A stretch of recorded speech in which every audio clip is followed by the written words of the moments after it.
Toronto's auditor is calling for more oversight of the city's parks after a new report took a look at how efficiently they're managed. The auditor's report looked at daily logs used to schedule and track work done every day and compared them to GPS information.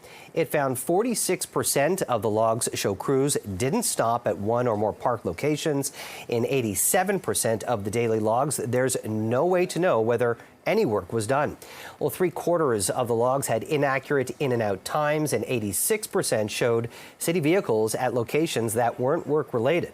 In 41% of those instances, the time spent at non-work sites exceeded the allotted 1-hour lunch break. On average, crews reported spending 4 hours performing park maintenance, but GPS indicates it was more like 2.5 hours. For more on this report, we're joined in studio live by Brad Bradford, councillor for Ward 19, Beaches East York. Not a very good report. It's definitely not highlighting a good picture for a lot of the employees that are tasked with monitoring and maintaining these parks. What's your thoughts on this report, Brad? It's obviously a damning report. It's concerning, and I think a lot of Torontonians are going to be disappointed. In some respects, this is actually confirming what a lot of people are seeing out there in our parks, in our pools, in our community centers, which is the service standards are not being met. And these numbers suggest that, nearly 50% of the time, the work that is being suggested is just not being done. And so it is a big shot across the bow for accountability at City Hall. Let's keep in mind that this comes on the back of Olivia Chow's record-breaking tax increase that was made with the promise of seeing better services. And I think a lot of people are waking up today sort of nodding their head, recognizing this is what it looks like out there. We're paying more, we're getting less. City Hall has to do better. You're a former urban planner. What needs to be done? Well, I think this is an accountability exercise. I mean, you can't tell us that you're in the parks doing the work, and then it turns out, when you say you're going to 8 parks, you're actually only showing up at 3. When you're taking a break that's 2.5 hours on an 8-hour shift, that's obviously not acceptable. When you're going back to the yard 3 hours early, that's not what we're paying for. There's a lot of really fantastic folks that make a career out of working at the City of Toronto. We need those frontline services. We need to make those investments. But at the same time, we need to make sure that we are having the performance of the job that taxpayers are paying for. And this ultimately comes down to accountability and value for money. And right now, we're not seeing either.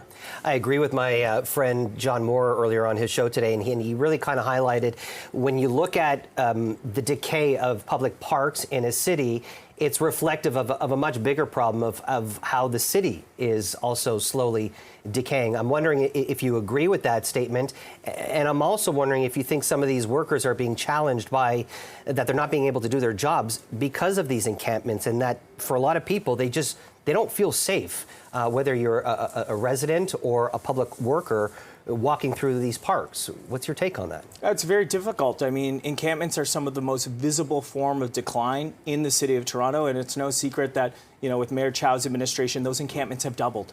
So they have doubled of what they were previously, and they are across parks in all of Toronto, and that certainly makes it difficult. I don't want to confuse the issue of the fact that we have staff that are spending time at strip plazas or going back to the shop earlier, but the reality is right now Torontonians are paying more in taxes, they are getting less. We were promised improvements in services, and I think there were a lot of people that said, okay, you can raise the tax bill a little bit more, but I want to see that performance and improvement in services. This report is a damning shot across the bow that would suggest that's just not happening. Last question. I want to circle back to something you talked about, which is accountability. We're seeing some damning numbers when it comes to how many parks individuals were assigned to essentially monitor or maintain, and that they didn't do the work on those parks. How do we hold those accountable? Are there people out there that need to answer some tough questions about what's being done, what's not working, and what we need to do better? Yeah, these questions need to go right to the top of leadership at City Hall. That is our city manager, that is the head of the parks, and that is, of course, Mayor Chow as well. The Auditor General has some good recommendations. GPS data is obviously not enough. We still have people out in the parks that are filling out pen and paper reporting what they're doing, and we need an accountability check on that because clearly what is being reported and recorded with pen and paper is not congruent with the activity that we're seeing on the vehicles. So we need to modernize that process, and we need to have a lot more oversight. Again, I think we really appreciate the frontline workers, but when we're paying the salaries, when we're paying for those jobs, we need to make sure that the work is being completed. That's what Torontonians expect. That's what value for money is, and that's what I'm going to be fighting for at City Hall. I know you're talking about it here. Are you going to raise that down at City Hall?